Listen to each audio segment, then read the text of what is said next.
2024 संविधान मंथन का चुनाव झूठी गारंटी देने वालों को जनता बजा देगी घंटी। लोकसभा चुनाव 2024 को लेकर बाराबंकी 5वें चरण के तहत 20 मई को मतदान होना है। इंडिया गठबंधन प्रत्याशी तनुज पुनिया के समर्थन में जनसभा करने अखिलेश यादव आज बाराबंकी पहुंचे। यहां उन्होंने कार्यकर्ताओं में जोश भरते हुए कहा कि जैसे जैसे चरणों का चुनाव आगे बढ़ रहा है वैसे वैसे जनता का भारतीय जनता पार्टी के खिलाफ गुस्सा भी बढ़ता जा रहा है। उन्होंने कहा कि 7वें चरण में जनता का गुस्सा 7वें आसमान पर दिखाई पड़ेगा। अखिलेश यादव ने बहुजन समाज के लोगों से कहा कि भाजपा और बसपा में अंदर ही अंदर हाथ मिला लिया है, इसलिए संविधान को बचाने के लिए सभी लोग एक साथ हैं और इंडिया गठबंधन की सरकार बनवाएं। उन्होंने कहा कि ये जो चुनाव होने जा रहा है 2024 का, ये चुनाव न केवल हमारे भविष्य बल्कि आने वाली पीढ़ी का भविष्य कैसा होगा उसका भी चुनाव है। उन्होंने कहा कि जिस तरह से कभी समुद्र मंथन हुआ था ठीक उसी तरह से 2024 का चुनाव संविधान मंथन का चुनाव है। उन्होंने कहा कि एक तरफ वह लोग हैं जो संविधान को बदलना चाहते हैं और दूसरी तरफ समाजवादी कांग्रेस व इंडिया गठबंधन के लोग हैं जो संविधान को बचाना चाहते हैं। उन्होंने कहा कि अभी तक जिस तरह का समर्थन इंडिया गठबंधन को मिला है उससे साफ है कि संविधान बदलने वालों को देश की जनता उन्हें बदलने का काम करेगी। अखिलेश यादव ने कहा कि दिल्ली के 10 साल और उत्तर प्रदेश के 7 यानी भाजपा वालों को कुल 17 सालों का हिसाब किताब जनता के सामने देना है। उन्होंने कहा कि भाजपा सरकार ने बेरोजगारी दी, महंगाई दी और अन्याय दिया। कोई वर्ग नहीं बचा जिसे भाजपा सरकार ने अपमानित ना किया। उन्होंने कहा कि इन लोगों ने भेदभाव के साथ जितना अन्याय कर सकते थे अब तक किया, क्योंकि इस दौरान भाजपा की हर बात और हर वादा झूठा निकला। नौजवानों ने जब भी किसी परीक्षा का पेपर दिया इस सरकार में वह लीक हो गया। अब तक 10 परीक्षाओं के पेपर लीक हो चुके हैं। इस चुनाव में नौजवान भाजपा सरकार का सफाया कर देंगे। इंडिया गठबंधन की सरकार बनते ही अग्निवीर योजना खत्म की जाएगी, क्योंकि फौज के बाद अब यह लोग पुलिस वालों की नौकरी भी 3 साल की कर देंगे। इसलिए नौजवान भाजपा को कह रहा है कि बाय बाय। किसानों की आय दुगनी करने के दावे भी खोखले निकले। किसानों को सरकारी योजनाओं का लाभ और मदद नहीं मिली। हर फसल की लागत बढ़ती चली जा रही है। किसानों की जरूरत के हर सामान को भाजपा सरकार ने महंगा कर दिया है।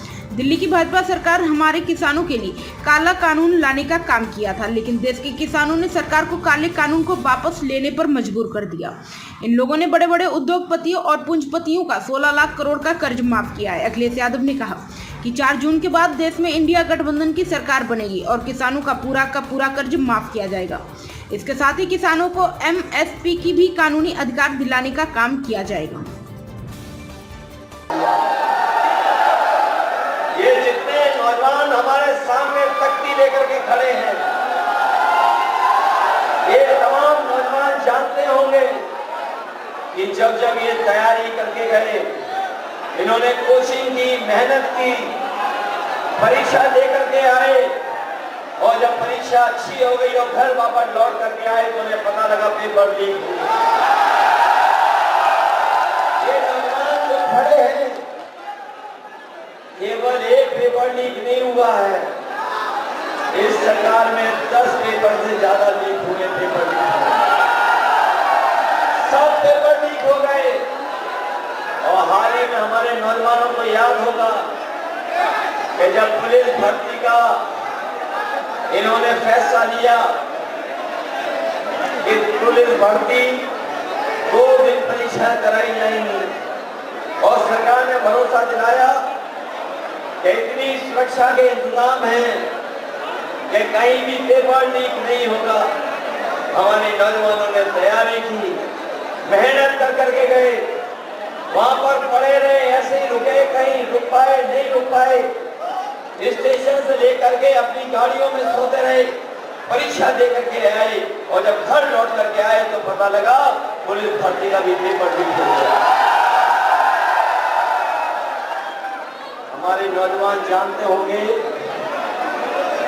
कि इस सरकार ने कोई परीक्षा नहीं करा है। पता नहीं ये सरकार कैसी है जो अपना लीकेज नहीं रोक पा रही है। हर पेपर लीक हो रहा है। और याद रखना, मैंने कई मौकों पर वो गणित समझाया है कि अगर 60 लाख बच्चे जो परीक्षा रद्द की वजह से जिनका भविष्य अंधकार में चला गया, अगर 60 लाख बच्चे और उनके माँ बाप को हम जोड़ दें तो एक परिवार से 3 लोग नाराज हैं और अगर 60 लाख ऐसे नौजवान हैं जो परीक्षा नहीं दे पाए, जिनकी नौकरी इन्होंने छीन ली, तो पूरे उत्तर प्रदेश में अगर हम 60 लाख का गुणा 3 से कर दें तो 1 करोड़ 80 लाख होता है। और यही 1 करोड़ 80 लाख अगर हम भाग दे दें 80 लोकसभाओं से, तो हर लोकसभा में 2,25,000 वोट कम होता है।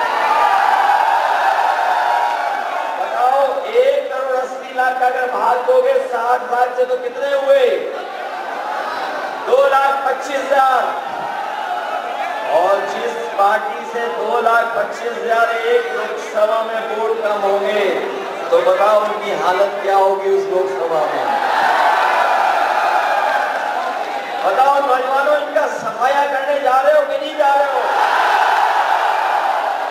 इन्होंने केवल आपकी नौकरी के साथ खिलवाड़ नहीं की है, जरा सोचना जा करके आपके जीवन का 1/3 जीवन इन्होंने बर्बाद कर दिया, 1/3 जीवन।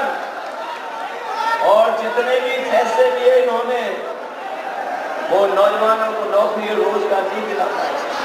यही लखनऊ, जहां पर देश के प्रधानमंत्री और बड़े बड़े लोग आए थे और बड़े बड़े निवेश के सपने दिखाए गए थे, बड़े बड़े उद्योगपति आए और कहा कि निवेश के लिए वो तैयार हैं, लाखों करोड़ रुपया जमीन पर पहुंचेगा।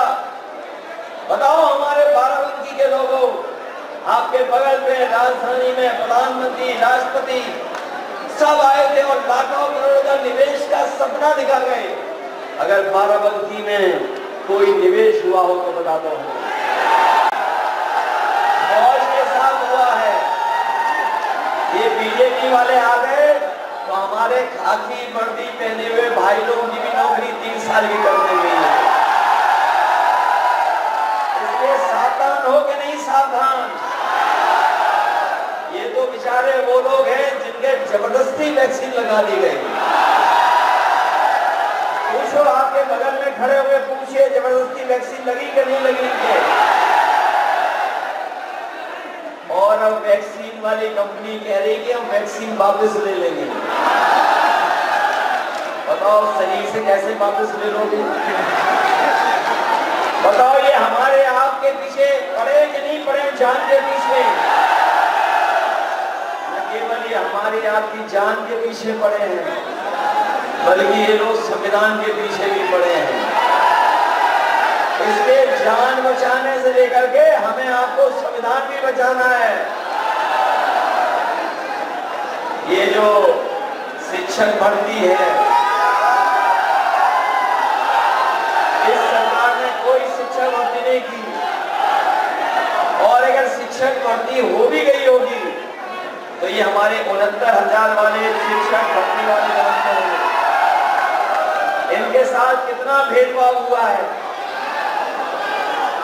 कितने सालों से ये लड़ रहे हैं और आज भी इनको न्याय नहीं मिला है।